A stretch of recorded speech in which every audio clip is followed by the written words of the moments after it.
नमस्कार, बहुत स्वागत है आपका। मैं हूं आपके साथ सुमित शर्मा। देशवासियों के लिए बड़ी खुशखबरी है। देश भर में पेट्रोल डीजल अब सस्ता हो गया है। सरकार ने पेट्रोल पर 8 रुपए और डीजल पर 6 रुपए एक्साइज ड्यूटी घटा दी है। इसके बाद पेट्रोल 9.5 रुपए प्रति लीटर सस्ता मिलेगा, वहीं डीजल भी 7 रुपए प्रति लीटर सस्ता होगा।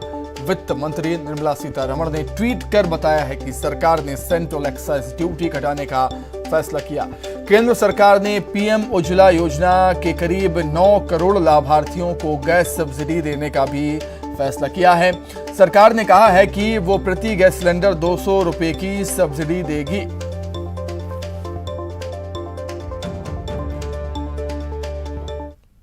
पेट्रोल और डीजल की कीमतों में भारी कटौती की है, एक्साइज ड्यूटी में कमी की है। पेट्रोल की कीमतों में 9.5 रुपए जबकि डीजल में 7 रुपए की कमी हुई है। और कुछ लोग हमारे साथ हैं, इनसे हम जान लेते हैं ये कमी जो आई है उसको लेकर के क्या कहेंगे।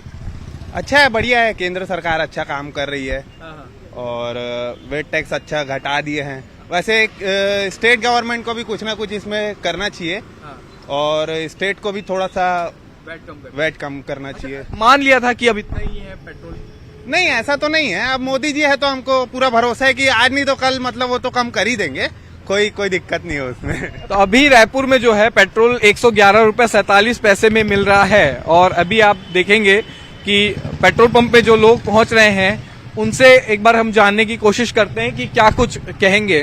मैडम, कितने का पेट्रोल रोजाना आपको लग जाता है? मैं हफ्ते में 200 का डलवाती हूँ। हफ्ते में 200। अभी 9.5 रुपए पेट्रोल में कमी आएगी, कल से ये रेट मिलेगा, क्या कहेंगे इसको लेकर? मैं अच्छी बात है। अच्छी बात है। राहत की उम्मीद थी आपको? थोड़ी बहुत थी पर उतनी भी नहीं थी। लेकिन लगा था कि एक साथ इतना पेट्रोल और डीजल में कमी आ जाएगी? कमी का नहीं लगा था क्योंकि बहुत ज्यादा एक्सपेंस बढ़ रहे हैं तो एक्सपेक्टेशन तो नहीं थी। खर्चा कितना बढ़ गया था पहले से? काफी बढ़ गया था। बढ़ गया। थोड़ी सी राहत। तो बिल्कुल लोगों को राहत जरूर मिली है और एक तरह से ये केंद्र सरकार का बड़ा फैसला इसे कहा जा सकता है।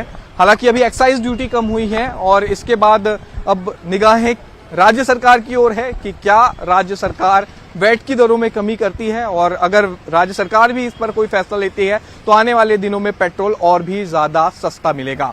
कैमरा पर्सन इमरान कुरैशी के साथ देवव्रत भगत, न्यूज 18 रायपुर। मुझे बहुत ही अच्छा लगता है कि ये मैं बता दूं कि मैं एक किसान का बेटा हूं। यहाँ पर बहुत ज़्यादा तकलीफ़ें होती थी लोगों को। यहाँ पर किसान जो है बहुत परेशान थे। आम लोग जो है जैसे कि हम कहीं पर जाते थे बस में बैठ करके तो उसकी किराया बहुत ज़्यादा बढ़ चुका था। आज जो पेट्रोल का जो दाम इतना कम हुआ है, पेट्रोल का जैसे बता दूं मैं 7 रुपये कम हुआ है, डीजल का 9.5 रुपये और डीजल का 7 रुपये हुआ है, सॉरी। तो इस तरह से जो कम हुआ है वो बहुत राहत है लोगों के लिए और बहुत ही संतोषजनक है। इसके लिए मैं सरकार को और आम जो आदमी जो उनको फ़ायदा मिलने वाला है ना, सरकार को बहुत बहुत धन्यवाद देना चाहता हूँ कि इसी तरह से अगर रेट जो है समतल रहे तो लोगों को, आम लोगों को परेशानी नहीं होगी। मोदी सरकार के द्वारा जो पेट्रोल और डीजल के एक्साइज ड्यूटी कम की गई है वह पर्याप्त है। इनके द्वारा जो एक्साइज ड्यूटी बढ़ाई गई थी, दोनों बार एक्साइज ड्यूटी कम करने के बाद अभी भी जो एक्साइज ड्यूटी वसूली की गई है बढ़ाने का लगभग आधा ही कम किया गया, आधा तो वसूली इनके द्वारा अभी भी की जा रही है। तो आपने पहले बढ़ा दिया 10 गुना, उसके बाद में उसमें 5 गुना कटौती की थी, तो जनता के साथ धोखा है। एक्साइज ड्यूटी और कम की जानी चाहिए। जिस प्रकार से पिछले 1 महीने में पेट्रोल और डीजल के दाम में बेतहाशा बढ़ाया गया, 1 महीने के अंदर में सिलेंडर के दाम में लगभग 125 रुपये बढ़ाया गया। ड्यूटी कम की गई है, इसका सीधा असर जनता के ऊपर होगा। पेट्रोल में 9 रुपये 50 पैसे की कमी आएगी, डीजल में 7 रुपये की कमी आएगी, उज्ज्वला गैस कनेक्शन में 200 रुपये की कमी आएगी। इसके लिए हम वित्त मंत्री निर्मला सीतारमण जी का आभार व्यक्त करते हैं। वहीं आज पूर्व प्रधानमंत्री राजीव गांधी की पुण्यतिथि पर प्रदेश की सरकार मजदूरों, किसानों गौठान समितियों, महिला समूहों को करोड़ों रुपयों के विकास कार्यों की सौगात प्रदेश की सरकार ने दी है। इस अवसर पर प्रदेश के सभी जिला मुख्यालयों में कार्यक्रम का आयोजन भी किया गया। जिलों में आयोजित कार्यक्रम में प्रभारी मंत्री शामिल हुए। सीएम भूपेश बघेल ने किसानों के खातों में राजीव गांधी किसान न्याय योजना के तहत राशि ट्रांसफर की। प्रदेश के किसानों को खरीफ विपणन वर्ष 2021-22 के लिए पहली किश्त की राशि का भुगतान किया। सीएम ने किसानों, कृषि मजदूरों और महिला समूहों को कुल 1804.50 करोड़ रुपए ट्रांसफर किए हैं। ये राशि 26,68,000 से ज्यादा किसानों, कृषि मजदूरों के खातों में ट्रांसफर हुई। सीएम ने कहा है कि छत्तीसगढ़ की सरकार केंद्र की तुलना में राज्य के किसानों को 5 से 6 गुना अधिक मदद दे रही है।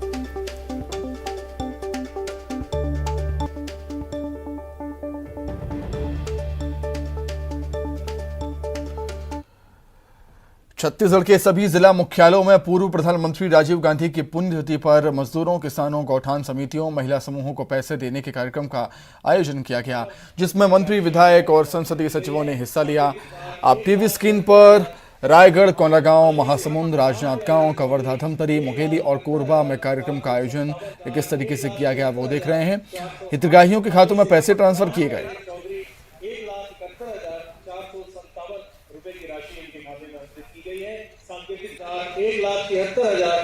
21 मई 2020 राजीव जी के पुण्यतिथि के दिन से ही इस योजना की शुरुआत की गई थी। समाज के वंचित तबकों को न्याय दिलाने वाली यह अकेली योजना नहीं है। बीते 3 वर्षों के दौरान गोधन न्याय योजना, राजीव गांधी ग्रामीण भूमिहीन कृषि मजदूर न्याय योजना, सुराजी गांव योजना, नरवा गरवा घुरवा बाड़ी कार्यक्रम, Mahatma Gandhi rural industrial park, 65 तरह के लघु उपजों के समर्थन मूल्य पर खरीदी, तेंदुपत्ता संग्रहण दर में बढ़ोतरी, सी मार्ट की स्थापना जैसे अनेक योजनाओं और कार्यक्रमों के जरिए व्यापक स्तर पर कदम उठाए जा रहे हैं।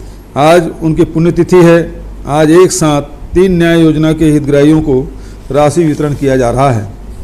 आज के इस कार्यक्रम के माध्यम से राजीव गांधी किसान न्याय योजना, राजीव गांधी ग्रामीण भूमिहीन कृषि मजदूर न्याय योजना तथा गोधन न्याय योजना के हितग्राहियों को 1804 करोड़ 50 लाख रुपए की राशि सीधे उनके बैंक खातों में अंतरित की जा रही है। राजीव गांधी किसान न्याय योजना के अंतर्गत खरीफ सत्र 21-22 के लिए 22,87,882 पंजीकृत किसानों के बैंक खाते में इनपुट सब्सिडी की प्रथम किस्त 1720 करोड़ 11 लाख रुपए सीधे अंतरित की जा रही है। छत्तीसगढ़ में पुरानी पेंशन नीति के लागू होने के बाद राज्य सरकार ने पीएफआरडीए से 17,240 करोड़ रुपए लौटाने की मांग की। वित्त सचिव ने एनपीएस अंशदान राशि लौटाने के लिए पीएफआरडीए के अध्यक्ष को पत्र लिखा है। न्यू पेंशन स्कीम में छत्तीसगढ़ के 2,96,000 कर्मचारियों को 17,240 करोड़ रुपए जमा है। राज्य सरकार अब इस पैसे को वापस मांग रही है। राज्य में पुरानी पेंशन नीति लागू होने के बाद राज्य सरकार ने एनपीएस में जमा 17,240 करोड़ रुपए वापस मांगे। पेंशन के बंद होने के बाद लगभग 17,200 करोड़ रुपए विनियामक एवं विकास प्राधिकरण के पास में राज्य के कर्मचारियों के अंशदान का जमा है, उसे राज्य सरकार को वापस कर दिया जाए, क्योंकि अब नई पेंशन योजना, ओल्ड पेंशन योजना को लागू करने के नए नियम के बाद जीपीएफ का एक अलग खाता खोला जाएगा, जिसके माध्यम से कर्मचारियों को रिटायरमेंट के बाद में उन्हें पेंशन दिया जाएगा। तो इसके संबंध में केंद्र सरकार को चिट्ठी लिखी गई राज्य सरकार के द्वारा और केंद्र सरकार को इसको तत्काल वापस करना चाहिए। छत्तीसगढ़ विधानसभा चुनाव में बीजेपी के चेहरे को लेकर सीएम भूपेश बघेल ने निशाना साधा। उन्होंने कहा कि बीजेपी पीएम मोदी के नाम पर चुनाव लड़ेगी। इससे साफ जाहिर होता है कि बीजेपी का स्थानीय नेतृत्व कितना कमजोर है। तो मोदी जी तो भाई देश में तो उसी के नेतृत्व में भारतीय जनता पार्टी चुनाव लड़ती है। अब विधानसभा में भी उनके पास अब चेहरे नहीं, केवल मोदी के चेहरे में लड़ेंगे, तो इसका मतलब ये है कि स्थानीय जो नेतृत्व बहुत कमजोर हो चुका है।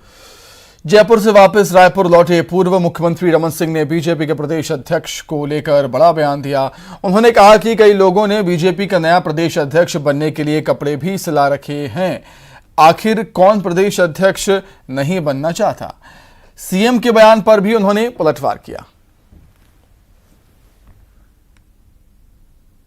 राष्ट्रीय अध्यक्ष जी और राष्ट्रीय अध्यक्ष जी के साथ पूरी टीम चेंज होती है, ऐसा कुछ नहीं होता।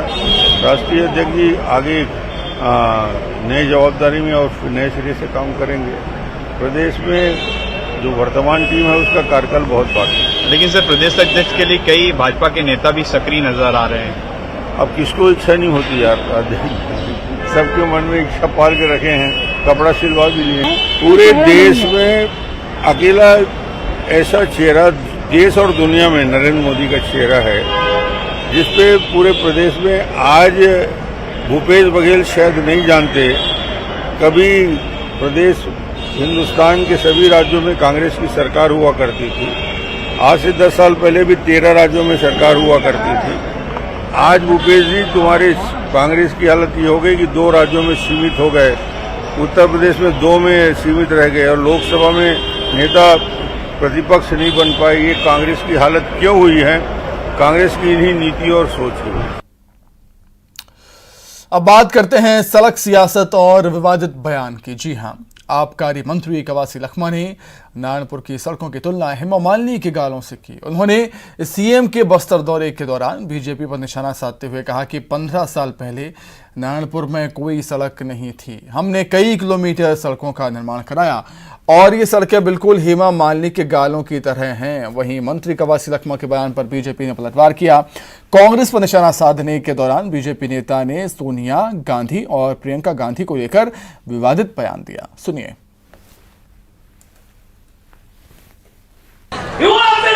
नारायणपुर में आने से सबका पुपुर होता था, पैरों में कैसा जाना, छोटे लोगों को कैसा जाना है, यह बाजार बंद होता था, यह सड़क नहीं था। 15 साल में हमारे नारायणपुर से लेकर वर्षा तक हेमा मालिनी के गाते करोड़ बनाए। मुझे लगता है कि आबकारी के प्रभाव में दिया हुआ बयान कि नारायणपुर से ओरछा की जो सड़कें हैं वो हेमा मालिनी जी के गाल की तरह हैं। मुझे लगता है कि सांसद हेमा मालिनी जी का एक बड़ा अपमान आबकारी मंत्री ने मदिरा प्रभाव में दिया हुआ बयान ऐसा लग रहा है। मुझे ऐसा लगता है यदि ओरछा से नारायणपुर की यदि अच्छी सड़क है और यदि वह हेमा मालिनी जी के गाल की तरह है, तो क्या इस प्रदेश की जितनी भी खराब सड़कें हैं, उबड़ खाड़े सड़कें हैं, वो क्या सोनिया गांधी और प्रियंका गांधी के गाल की तरह है? हेमा मालिनी के गाल की तर्ज पर सड़क बनाने का जो सपना बिहार के पूर्व मुख्यमंत्री लालू प्रसाद यादव जी ने देखा, ये अलग बात है कि वो सड़कें नहीं बनवा पाए और लगभग वही सपना कवासी लखमा जी आबकारी मंत्री जी लगातार देख रहे हैं। स्वास्थ्य मंत्री टी.एस. सिंहदेव आज सरगुजा के दौरे पर रहे। इस दौरान सिंहदेव ने अंबिकापुर विधानसभा के ग्राम पंचायत सपना में 2.75 किलोमीटर सड़क का भूमि पूजन किया। साथ ही सिंहदेव ने 6 आंगनबाड़ी भवन के लिए विधायक निधि से 9 लाख रुपए देने की घोषणा भी की और युवाओं की मांग पर खेल के मैदान के लिए भी विधायक निधि से 1 लाख रुपए देने की बात कही। 0.75 किलोमीटर का है, 3.38 करोड़ की लागत का है, या 3.34 करोड़ की लागत का है। ये बहुत सालों की मांग थी और हो नहीं पा रहा था। जब से पहली बार मुझे मतदाताओं ने विधायक के रूप में जिम्मेदारी सौंपी थी, तब से करते करते आज 13वां साल है। अब जाके इसका भूमि पूजन हो रहा है, तो चलिए भले देर से, लेकिन एक जरूरत जो गांव को महसूस हो रही थी वो काम पूरा हो रहा है। कवर्धा में नगर पंचायत पांडा तराई में 5 पार्षदों को कांग्रेस ने निष्कासित कर दिया है। पार्टी विरोधी कार्य करने पर कांग्रेस ने 5 पार्षदों को 2 साल के लिए निष्कासित कर दिया। जिलाध्यक्ष नीलकंठ चंद्रवंशी ने कार्रवाई की है। नगर पंचायत अध्यक्ष के खिलाफ लाए गए अविश्वास प्रस्ताव का असर ये माना जा रहा है। अविश्वास प्रस्ताव हुआ भी, लेकिन वो ध्वस्त हो गया। हमारे पार्षदों ने संगठन तरफ से समझाइश देने के बाद भी, प्रदेश अध्यक्ष जी की समझाइश देने के बाद भी उन लोगों ने नहीं माने थे और अंत में अविश्वास प्रस्ताव लाकर वोटिंग करा दिया गया था।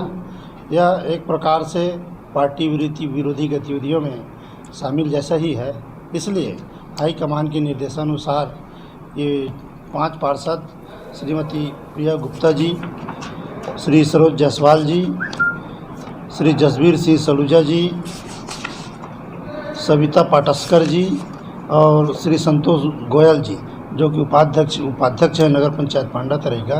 इन 5 लोगों को प्रदेश अध्यक्ष श्री मोहन मरकाम जी के निर्देशानुसार 6 वर्षों से पार्टी से निष्कासित किया।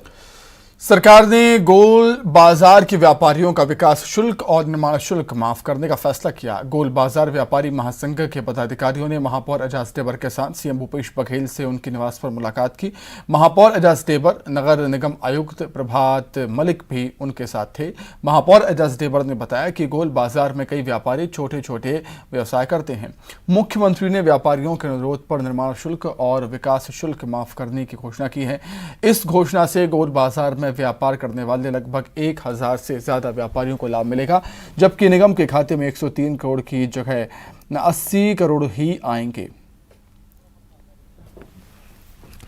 इंदौर से खबर है, जहां पर एनसीबी ने बड़ी कार्रवाई की है। गांजे की बड़ी खेप पकड़ी है। एनसीबी ने पकड़ी है। इंदौर जोनल यूनिट ने छत्तीसगढ़ में 885 किलो गांजा पकड़ा।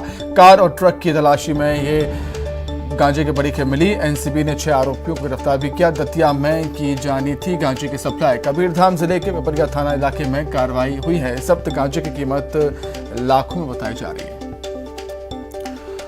राजधानी रायपुर में अनाज व्यापारी से 50 लाख नकदी लूट के मामले में पुलिस ने बड़ी कार्रवाई करते हुए 13 में से कुल 10 आरोपियों को गिरफ्तार कर दिया है। पुलिस ने प्रेस कॉन्फ्रेंस कर इस बात का खुलासा किया। पुलिस ने बताया कि गिरफ्तार आरोपियों से अभी 8 लाख रुपए बरामद किए गए हैं।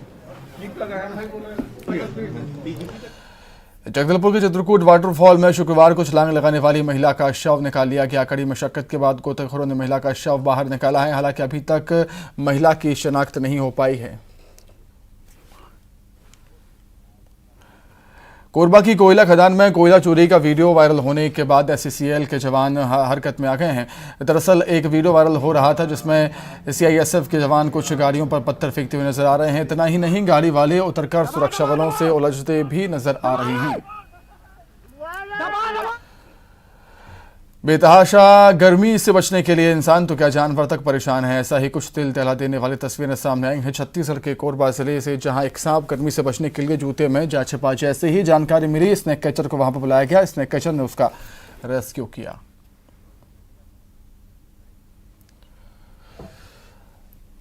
दिल्ली पुलिस ने लोकसभा में कांग्रेस के नेता अधीर रंजन चौधरी से उनका वो डिवाइस मांगा है जिस पर वो ट्विटर का इस्तेमाल करते हैं। दिल्ली पुलिस अधीर रंजन चौधरी को टैग कर ट्वीट किया है। ट्वीट में दिल्ली पुलिस ने लिखा है कि जांच के लिए वो डिवाइस जमा करें जिसे लेकर आप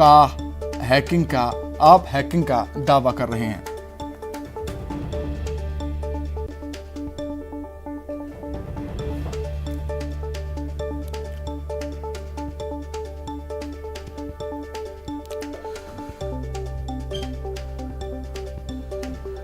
तो पुलिस ने ट्वीट में यह भी लिखा है कि आपसे सहयोग की अपेक्षा है और मामले में कानूनी कार्रवाई की जाएगी। इससे पहले लोकसभा में कांग्रेस के नेता अधीर रंजन चौधरी ने दावा किया था कि उनका ट्विटर अकाउंट हैक कर दिया गया। उन्होंने इसे लेकर नई दिल्ली के साउथ एवेन्यू पुलिस स्टेशन में शिकायत भी की थी।